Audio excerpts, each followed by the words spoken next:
कहानी की शुरुआत में हम विजय नाम के एक बिजनेसमैन को देखते हैं। विजय अपनी लाल रंग की विंटेज कार में सवार होकर अपनी गर्लफ्रेंड निशा से मिलने उसके घर जा रहा था।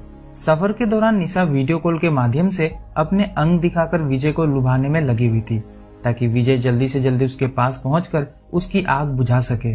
विजय भी निशा के अंग को देखकर अपने चिराग को घिसने में लगा हुआ था। तभी उसे उसके बॉस का कॉल आता है। दरअसल विजय के बॉस रिश्ते में उसके ससुर लगते थे और विजय उन्हीं की कंपनी में सीईओ के पोस्ट पर तैनात था। विजय की किसी बेवकूफी की वजह से हाल ही में कंपनी को भारी नुकसान का सामना करना पड़ा था। इसलिए विजय के ससुर जी यानी कि बॉस ने बोर्ड ऑफ डायरेक्टर्स की अर्जेंट मीटिंग बुलाई थी।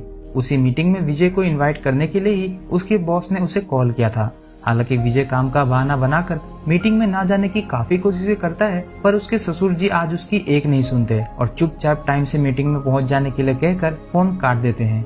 अब परेशान विजय तुरंत अपनी बीवी अनीता को कॉल लगाता है और उसे किसी तरह अपने पापा को समझाने के लिए कहता है। लेकिन अनीता तो खुद ही बोर्ड ऑफ डायरेक्टर्स की एक मेंबर थी और वो भी मीटिंग में जाने वाली थी, इसलिए वो भी विजय की एक नहीं सुनती। विजय समझ चुका था कि अब उसके पास मीटिंग में जाने के अलावा और कोई दूसरा रास्ता भी नहीं है। इसीलिए वो निशा से कहता है कि आज वो उसकी सर्विसिंग करने के लिए उसके घर नहीं आ सकता। पर उधर निशा तो वाइग्रा की गोली लेकर पूरी तरह से तैयार बैठी थी और जब उसे पता चलता है कि विजय आज नहीं आने वाला, तो वो विजय को लुभाने के लिए अपनी ब्रा ही उतार देती है। वीडियो कॉल पर इस अद्भुत नजारे को देखकर विजय की आंखें चौंधिया जाती है। विजय मन ही मन ये फैसला कर लेता है कि आज चाहे जो हो जाए वो निशा की लेकर ही रहेगा। बस इसी चक्कर में उसका ध्यान सड़क से भटक जाता है और सामने से आ रहे एक साइकिल वाले को बचाने के चक्कर में विजय की गाड़ी एक पेड़ से जा टकराती है। उस हादसे में विजय की विंटेज कार की तो ऐसी की तैसी हो जाती है, पर किसी तरह विजय बच जाता है। विजय की गाड़ी अब ना तो स्टार्ट हो रही थी और ना ही उसके फोन में सिग्नल मिल पा रहा था, इसलिए उसी साइकिल वाले भैया से लिफ्ट लेकर विजय एक कार मैकेनिक के पास जाता है। अभी कार को ठीक होने में अच्छा खासा समय लगने वाला था, इसीलिए विजय पास ही के कैफे में कॉफी की तलाश में निकल पड़ता है। कॉफी पीते पीते विजय को एक जानी पहचानी आवाज सुनाई देती है। उस आवाज का पीछा करते हुए जब वो एक कम्युनिटी हॉल के अंदर जाता है, तब वहाँ उसकी मुलाकात शांति से होती है, जो कि पेशे से एक डांस टीचर थी। शांति की नजर जब विजय पर पड़ती है तो उसके चेहरे से सारी मुस्कुराहट गायब हो जाती है।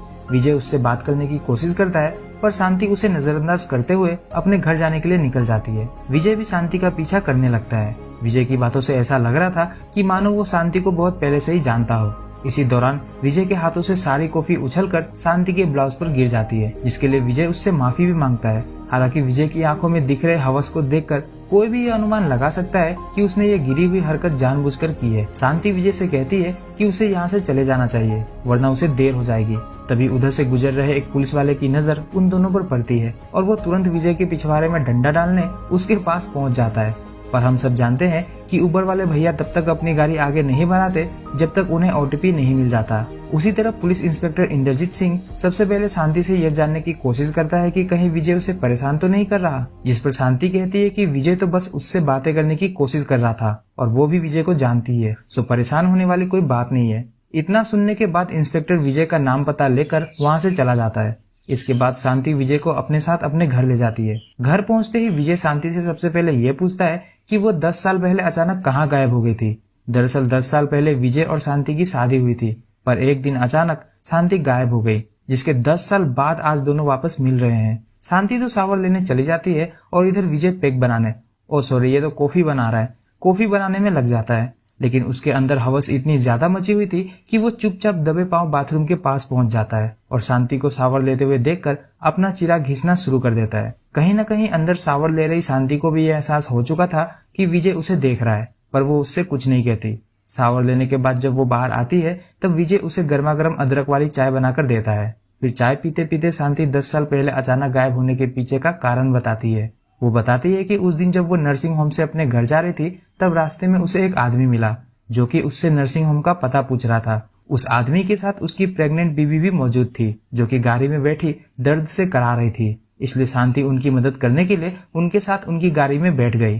फिर उसके साथ क्या हुआ उसे कुछ याद नहीं। जब उसे होश आया तब वो किसी दूसरे शहर में थी। उसने विजय से संपर्क करने की काफी कोशिशें भी की, पर वो असफल रही। उसे लग रहा था कि शायद कोई है जो उसे जान से मारना चाहता है, इसलिए वो काफी डर गई थी और यहाँ इस शहर में आकर बस गई। विजय शांति से पूछता है कि आखिरकार वो उस दिन नर्सिंग होम गई ही क्यों थी। तब शांति उसे बताती है कि वो प्रेग्नेंट थी और विजय को सरप्राइज देने वाली थी। हालांकि मिसकैरेज की वजह से शांति ने वो बच्चा खो दिया।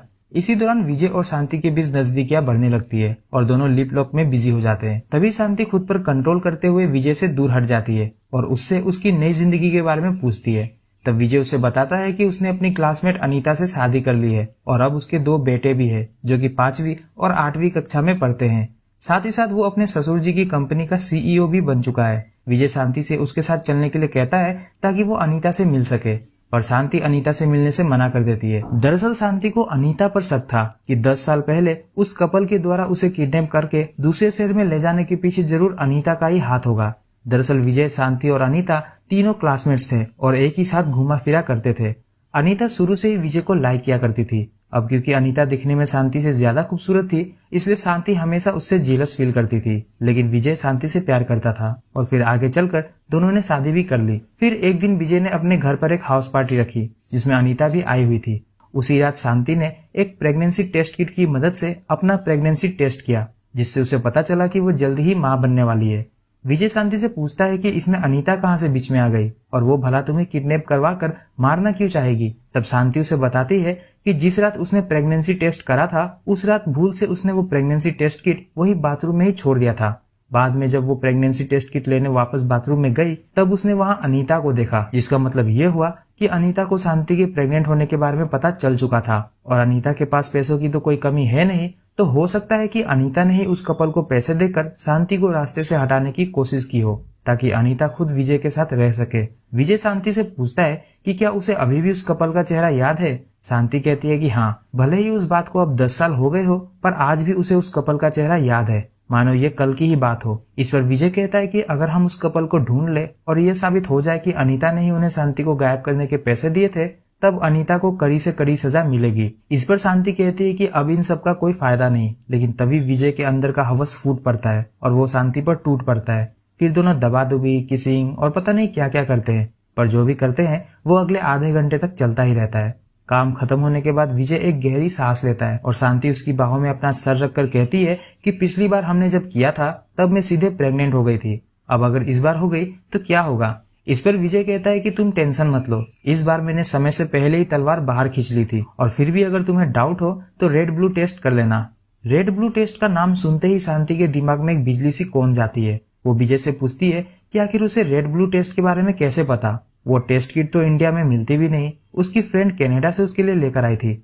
इतना सुनते ही विजय के तोते उड़ जाते हैं और वो पलक झपकते ही एक पिलो की मदद से शांति का मुंह दबाकर उसे मार डालता है। दरअसल वो विजय ही था जिसने उस कपल को शांति को ठिकाने लगाने के पैसे दिए थे। विजय को पता था कि अनीता भी उससे प्यार करती है और अनीता अपने पापा की इकलौती बेटी थी। अगर वो अनीता से शादी कर लेगा तो आज नहीं तो कल अनीता के पापा अपनी सारी जायदाद उसके हवाले तो कर ही देंगे।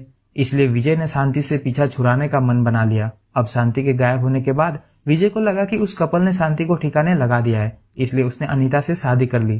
पर 10 साल बाद जब उसकी शांति से मुलाकात हुई तो उसके तोते उड़ गए और तो और शांति को उस कपल का चेहरा भी याद था, जिसकी वजह से विजय मुसीबत में पड़ सकता था। इसलिए उसने शांति को मार डाला ताकि उसका ये राज ही रह सके। अब इससे पहले कि विजय वहां से निकल पाता, पुलिस इंस्पेक्टर इंद्रजीत शांति से मिलने उसके दरवाजे पर आ पहुंचता है। लेकिन काफी देर तक दरवाजा खटखटाने के बाद भी जब कोई दरवाजा खोलने नहीं आता तो वो बाद में आने का मन बनाकर वहां से जाने लगता है। तभी कोने में छुपे विजय के शरीर से एक प्लेट टकराकर नीचे गिर पड़ता है। प्लेट टूटने की आवाज सुनकर इंस्पेक्टर इंद्रजीत के कान खड़े हो जाते हैं। वो तुरंत बाहर डोरमेट के नीचे रखे डुप्लीकेट चाबी की मदद से घर का दरवाजा खोलकर अंदर आने लगता है। तभी विजय खिड़की से कूदकर उस घर से बाहर निकल जाता है। विजय भागता हुआ उस जगह पर पहुंचता है जहां उसकी गाड़ी का एक्सीडेंट हुआ था। वो देखता है कि कुछ लोग उसकी गाड़ी से एक लाश बाहर निकालने में लगे हुए थे।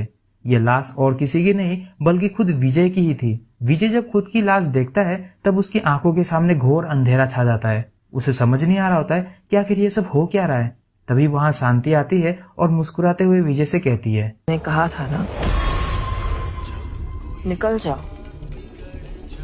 वरना लेट हो जाओगे। अपने बगल में शांति को देखकर विजय की चीख निकल पड़ती है और ये कहानी यहीं पर समाप्त हो जाती है। वैसे क्या ये दो आत्माओं का मिलन था? आपको क्या लगता है? हमें कमेंट करके जरूर बताइएगा। साथ ही साथ इस सीरीज में और भी 3 कहानियां मौजूद है। क्या आप उन कहानियों का भी एक्सप्लेनेशन देखना चाहेंगे? वैसे हमें पता है कि हमें काफी ज्यादा लेट हो चुका है, पर कोई नहीं, अगर 10 लोगों ने भी यह कमेंट किया कि उन्हें आगे की तीनों कहानियों का एक्सप्लेनेशन देखना है तो हम वीडियोस जरूर लाएंगे। वैसे हमारी टीम को इस सीरीज में सबसे इंटरेस्टिंग कहानी विजय और शांति वाली ही लगी।